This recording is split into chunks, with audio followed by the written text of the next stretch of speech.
Абай атамыз тегінде адам баласынан ақыл, ғылым, ар мінез деген нәрселермен озады. Онан басқа нәрсемен оздым ғой демектің барлығы ақмақшылдық деп айтқанындай, біздерді өзгелерден ерекше ететін ақыл, ғылым, ар мінез деген дүниелер бойымызға қалай қалыптаспақ.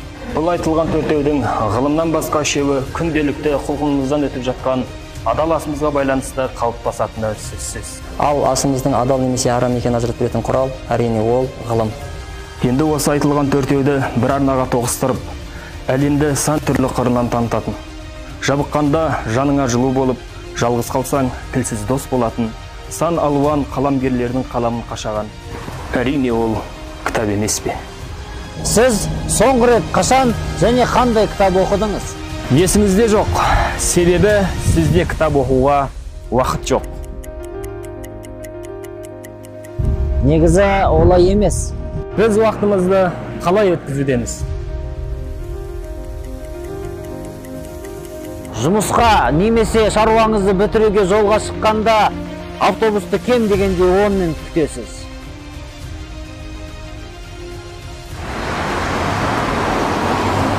Автобусқа отырдыңыз. Баратын жеріңізге кем дегенде жарты сағат уақытыңыз кетеді. Тірлігіміз аяқталып, түскі астан кейін 1-2 сағаттай бой созамыз. Қысқасы, қолымыз босаған уақыттың бәрінде телефонға үңілеміз. Немесе телефонға қарау үшін қолымызды босатамыз. Сақ бол, өскелең ұрпақ сені бақылауда. Шәкәрімше айтқанда, батыстың балшығын алып балтысын тастаудамыз. Өзгер, сенің өзгергенің, отбасыңның өзгергені, отбасыңның өзгергені, отанның кемелденгені. Күнделікті өміріміз бұлайша өзгерсе.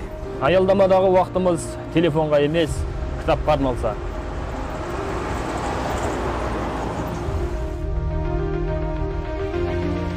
Тіршіліктен босап, бой созғанда ойымызды да қоса созсақ. Көлікте отырғанда көрікте отырсақ.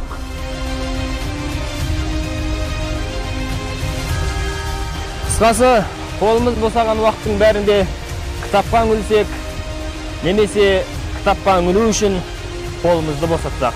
Сенімді бол, өскелең ұрпақ сені бақылауда. Абылайхан бабамыз найза ұшы заманда ешкімге дес бермедік. Қалам ұшы заманда қапы қалып жүрмедік деп бекер айтпаса керек. Сол себепті ата-бабаларымыздың найза ұшы қадалған жерге қазір біз қалам ұшын қадай алмасақ, ата-баба сеніміне сөз еткендей болмаймыз ба? Иә, қазір біз ғаламтордан алған ақпараттарымызды ғылыммен шатастырып жүрген сияқтымыз. Абай атамыз пайда ойлама, ар ойла, талап қыл артық білуге, артық ғылым кітапта ерінбей оқып көруге деп айтқанындай, ғылымды кітаптан іздейік, кітап оқиық, айына бір кітап оқу сайысына қатысайық.